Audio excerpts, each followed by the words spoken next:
আলহামদুলিল্লাহ, অবশেষে আমার টাচ অফ স্মৃতি ট্রেনিং সেন্টার গ্র্যান্ড ওপেনিং করলাম। উদ্বোধনের জন্য আপনারা অনেকেই বলছেন স্পেশাল এখানে কে এসেছে। আমার জীবনের স্পেশাল যেই মানুষগুলো তারাই এসেছে। তো প্রথমে এইটা স্পেশাল করার জন্য তেমন কিছুই করেছিলাম না। পরের দিনে সবাই মিলে বলছে আপু কিছু একটা করি চলো, তাই সবাই মিলে এই ধুলাবালির মধ্যে ঝাড় দেওয়া শুরু করে দিয়েছি। আমি তো সকাল সকাল ঘুম থেকে উঠে কাজে লেগে পড়েছি। কেমন লাগছে আমার ঝাড়ু হাতে নিয়ে। আচ্ছা, এখানে কিছু গুরুত্বপূর্ণ কথা বলি। গতকালকে আমার ট্রেনিং সেন্টার ওপেনিং এর ভিডিও দেওয়ার পর থেকেই অনেকে আমার ট্রেনিং সেন্টারের জন্য দোয়া করেছেন, অনেক অনেক ভালোবাসা দিয়েছেন। এইটার জন্য তো আমি অবশ্যই কৃতজ্ঞ, কারণ আপনাদের কাছ থেকে এই ধরনের উৎসাহমূলক কথা পাই বলেই সামনে এগিয়ে যাওয়ার সাহস পাই। তবে এর মধ্যেও কিছু মানুষ অনেক নেগেটিভ কথা বলেছেন। ভিউ কামানোর জন্য নাকি এটা আমি ওপেন করেছি, কাজের কাজ কিছুই হবে না, টিকটক হবে, এটা সেটা আরো অনেক কথা বলেছেন। তো আপনাদেরকে বলতে চাই, প্লিজ আপনারাও এরকম ভালো কাজের উদ্যোগ নেন এবং সেখানে যদি টিকটক করেও দুইটা উপার্জন করে ভালো কাজে লাগাতে পারেন তাহলে সেটাও করেন। আমি টিকটক থেকে কোনো ইনকাম করি না, এটা ঠিক আছে, তবে টিকটক থেকে আমার অনেক পরিচিতি,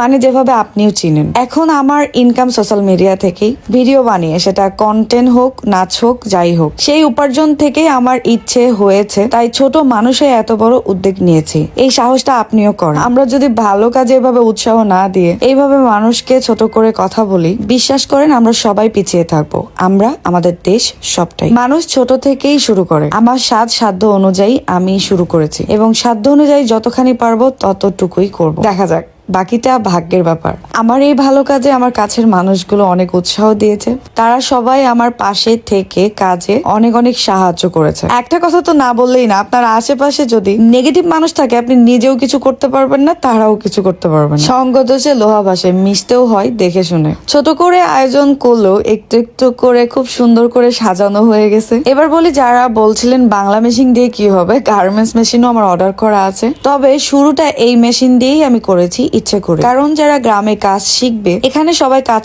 করবে না বা হয়তো করতে পারবে না। কাজ শিখে গার্মেন্টস মেশিন কেনার সবার সামর্থ্য হবে না, তাই সবকিছু চিন্তা ভাবনা করে হলেও এই 2 নাম্বার মেশিন হলেও কিনে নিয়ে এসেছি ভাই। নিজের পরিশ্রমের টাকা দিয়েই এনেছি, কারো কাছ থেকে ধার করে নিয়ে না। সো আমার কাছে এই অল্প টাকার জিনিসও অনেক মূল্যবান। সেই সাথে মূল্যবান আমার এই মানুষগুলো, যে মানুষগুলো আমার জীবনে প্রতিটা পদক্ষেপে আমাকে উৎসাহিত করেছে, সাহায্য করেছে। সো তারা সবাই চলে এসেছে, আমি একবারই লেট করে ফেলেছি। তাদেরকে তাড়াহুড়ো করে খেতে দিয়ে আমি রেডি হতে লেগেছি। আর হ্যাঁ, একটা কথা খুব মনে পড়লো, অনেকে কমেন্টে বলছেন আমার বাসা এত অগোছালো কেন, আমি নাকি বলেছি ইউরোপে আমার সেটেল হওয়া ব্যাপার না। ভাই রে ভাই, একটা লাইভ যে কাট করে এত নেগেটিভ ভাবে প্রচার হয়ে যায় তার প্রমাণ আমি নিজেই। কেন, যারা ইউরোপে যায় তাদের কি সবার 10 তলা বিল্ডিং থাকে?